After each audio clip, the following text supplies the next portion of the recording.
पापा दीदी तो पड़ोस वाले भैया के साथ भाग गई। बेटे के इतना कहते हैं गंगाधर के पैरों के नीचे से जमीन खिसक गई।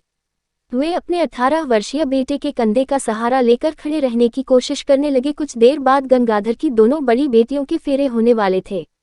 बारात नाश्ता कर चुकी थी, दूल्हे घोड़ी पर बैठ चुके थे, बाराती नाचने में मग्न थे और उधर गंगाधर की हालत खराब थी। एक पिता के लिए इससे बुरी क्या खबर हो सकती है कि बेटी फेरों से कुछ देर पहले ही किसी के साथ भाग जाए। दोनों बेटियां पार्लर में मेकअप करवाने गई थी, साथ में तीसरी बेटी और 18 वर्षीय बेटा भी गया था। सब लौट आए मगर सबसे बड़ी वाली बेटी अपने प्रेमी के साथ फरार हो चुकी थी। गंगाधर के 4 संतानें थी। सबसे बड़ी बेटी प्रियंका 25 वर्ष की थी, उससे छोटी नैना 23 वर्ष और तीसरी बेटी सुनैना 21 साल की थी। इकलौता बेटा सब बहनों से छोटा था। गंगाधर पूरे परिवार के साथ एक कमरे में बंद हो गया और चुपके से लड़कों के पिता को भी बुला लिया। गंगाधर ने समधी को सारी बात बताई और कहा, अब इज्जत बचाने का एक ही रास्ता है। मैं नैना की शादी आपके बड़े बेटे मुकेश के साथ और सुनैना की शादी आपके छोटे बेटे नरेश के साथ कर दूं। नैना बोली, नहीं पापा, मैं मुकेश जी के साथ शादी नहीं करवाऊंगी, क्योंकि मेरी सगाई नरेश जी के साथ हुई है। हम 6 महीनों से आपस में बात कर रहे हैं। गंगाधर ने सबसे छोटी बेटी सुनैना की तरफ याचना भरी नजर से देखा। सुनैना बोली, मैं तैयार हूँ पापा, मगर मैं नैना दीदी की जेठानी बनूंगी, ये अच्छा लगेगा क्या? काफी देर से चुप लड़कियों की मम्मी बोली, कोई बुरा नहीं लगेगा बेटी। समधी बोले, मुझे भी मंजूर है। सबने तय किया कि शादी घूंघट में होगी ताकि किसी को कोई पता न चले।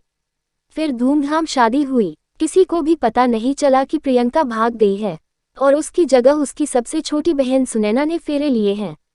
इस तरह से दोनों घरों की इज्जत बच गई। गंगाधर ने प्रियंका के भागने की खबर पुलिस को भी नहीं दी। कुछ दिनों बाद प्रियंका उस लड़के के साथ कोर्ट मैरिज करके उसके घर आ गई। भागी हुई बेटी नाक के नीचे आकर रहने लगे। ये भी एक बाप के लिए बड़ा तकलीफ देह होता है। फिर भी गंगाधर के परिवार ने आंख कान सब बंद कर लिए। कोई हो हल्ला नहीं हुआ। कुछ दिनों लोगों ने बातें बनाई, फिर सब कुछ ठीक चलने लगा। मगर ये शांति ज्यादा दिन नहीं ठहरी। इसे एक मजबूर बाप की हाय कहो या प्रेम विवाह का दुष्परिणाम 4 साल में ही प्रियंका का तालाक हो गया।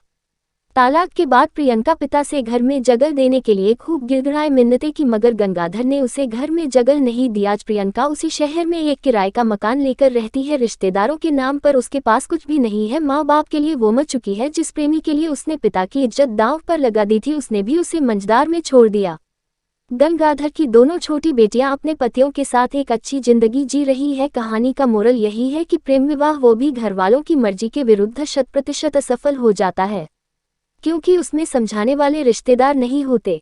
परिवार वालों के प्रेशर के बिना रिश्ता बचाना बहुत मुश्किल है। इसलिए प्रेम विवाह बेशक कीजिए, मगर परिवार वालों को साथ लेकर कीजिए, ताकि जब पति या पत्नी से अनबन हो तब आपको कोई समझाने वाला हो, या आपके साथ कुछ गलत हो रहा हो तब आपके साथ कोई खड़ा होने वाला हो।